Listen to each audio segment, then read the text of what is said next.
남편이 집을 비우는 날이면 어김없이 노크 소리가 들렸습니다. 문 밖에는 늘 시아버지가 서 계셨습니다. 그날도 저는 또 문을 열었습니다. 오늘의 이야기 시작해 볼게요. 시어머니가 돌아가신 건 2년 전이었어요. 그 뒤로 저는 일주일에 두세 번씩 아버님 댁에 들렸습니다. 처음엔 그냥 혼자 계신 게 신경이 쓰였어요. 그런데 갈 때마다 아버님은 늘 저를 먼저 챙겨주셨습니다. 밥은 먹었니? 얼굴이 피곤해 보인다. 너무 애쓰지 마라. 저는 어려서부터 아버지 없이 자라서 그런지 아버님이 건네는 다정한 한마디가 좋았어요. 어느 날, 결국 제가 먼저 남편에게 말을 꺼냈어요. 자기야, 이렇게 계속 왔다 갔다 할 바에는 그냥 아버님이랑 같이 사는 게 낫지 않을까? 남편도 반대하지 않았어요. 자기도 아버지가 늘 마음에 걸렸다며 좋다고 했습니다. 그렇게 아버님은 우리 집으로 들어오셨죠. 솔직히 처음에는 걱정도 있었습니다. 아무리 가족이라도 같이 살면은 불편한 일이 생길 수 있으니까요. 그런데 아버님은 생각했던 것보다 훨씬 편한 분이었어요. 아침이면 먼저 일어나 쓰레기를 버리셨고, 제가 미처 하지 못한 설거지도 말없이 해놓으셨어요. 남편은 늘 반찬 투정인데 아버님은 제가 반찬을 만들면 꼭 맛있게 드시면서 며느라 고맙다라고 하셨습니다. 게다가 어디 갔다가 맛있는 걸 드시기라도 하면 며느리 생각난다고 늘 제 걸 챙겨주셨고 가끔은 용돈도 주셨어요. 옷도 사 입고 머리도 좀 하라고 말이죠. 저는 그런 관심이 참 좋았습니다. 살면서 한 번도 들어보지 못한 말이었으니까요.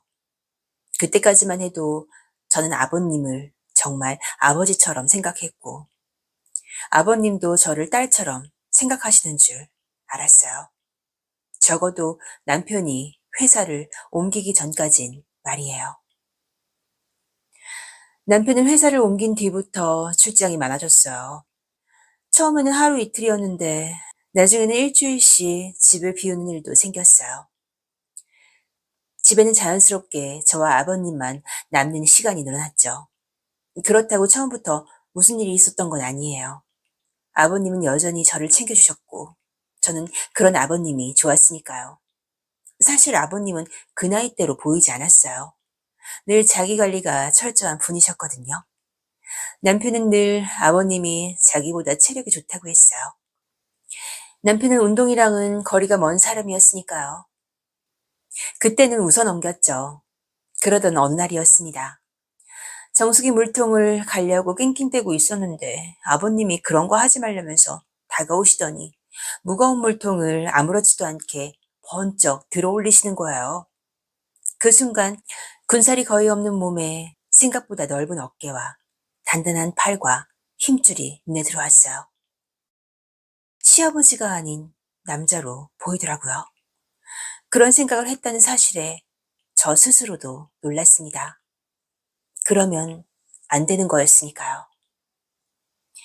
그날 이후였습니다.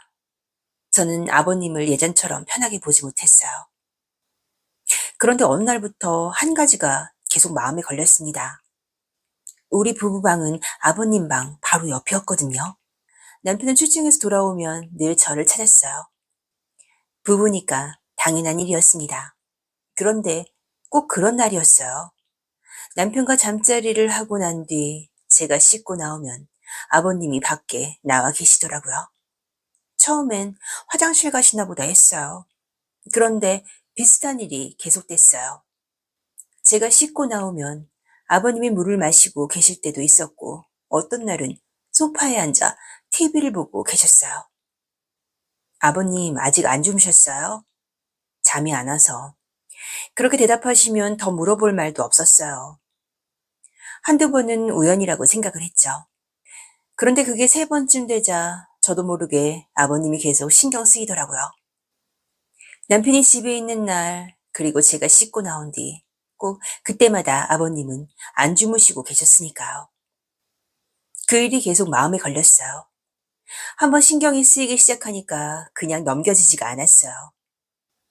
아버님이 정말 잠이 안 와서 나오시는 건지 아니면 다른 이유가 있는 건지 확인해보고 싶었습니다. 남편이 또 일주일 출장을 간 날이었어요. 저는 그날 평소처럼 행동했습니다. 아버님과 저녁을 먹고 TV를 보다가 먼저 방으로 들어갔습니다. 그리고 일부러 방문을 살짝 열어놨습니다. 불을 끄고 침대에 누워 가만히 기다렸습니다. 얼마나 지났을까요? 복도 쪽에서 발소리가 들렸습니다. 천천히 다가오는 소리였습니다. 그리곤 방문 앞에서 발소리가 멈췄습니다. 저는 이불 안에서 숨을 크게 쉬지 못했어요. 아버님은 한참 동안 그 자리에 서 계셨어요. 그러다 아무 말 없이 다시 방으로 들어가시더라고요.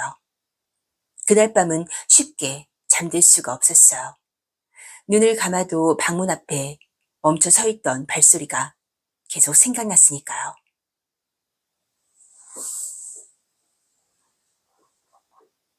그날 이후 저는 일부러 아버님을 피하려고 했어요. 그런데 그게 더 힘들더라고요.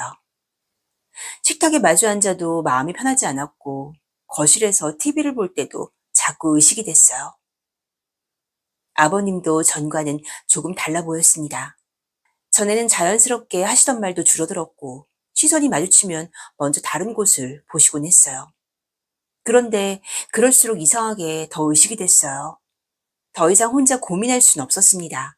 그래서 일부러 아버님께 술 한잔 하자고 했고 결국 제가 입을 먼저 열었습니다. 아버님, 저 하나만 물어봐도 돼요? 아버님은 제 눈치를 살피듯 저를 보셨습니다. 저는 피하지 않고 그대로 물었어요. 가끔 밤마다 제가 씻고 나올 때 왜 안 주무세요? 아버님은 바로 대답하지 못했습니다. 그러다 아버님이 겨우 입을 여시더군요. 정말 모르겠니? 저는 대답하지 못했습니다.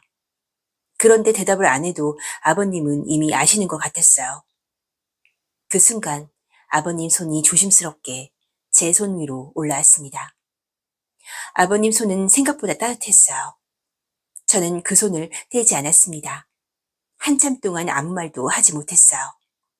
그런데 이상하게 거부감은 들지 않았습니다. 어쩌면 저도 그 손을 기다렸는지도요. 그날 처음으로 알았습니다. 저도 아버님과 같은 마음이었다는 걸요. 그렇게 밤은 깊어갔습니다. 그날 이후로 제게 아버님은 예전의 아버님이 아니었습니다. 남편의 출장 이야기를 꺼내면 안 되는 줄 알면서도 마음이 먼저 움직였어요. 언제 아버님이 오실까? 그런 생각을 하고 있는 저 자신이 무서웠습니다. 그리고 남편이 다시 출장을 떠난 첫날 밤, 늦은 밤이 되자 노크 소리가 들렸습니다. 심장이 빠르게 뛰기 시작했습니다. 문 밖에는 아버님이 서 계셨습니다. 그리고 저는 문을 열었습니다.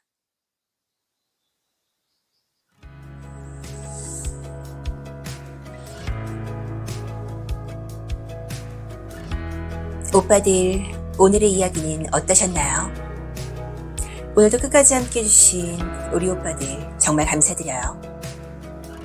구독과 좋아요도 잊지 마세요.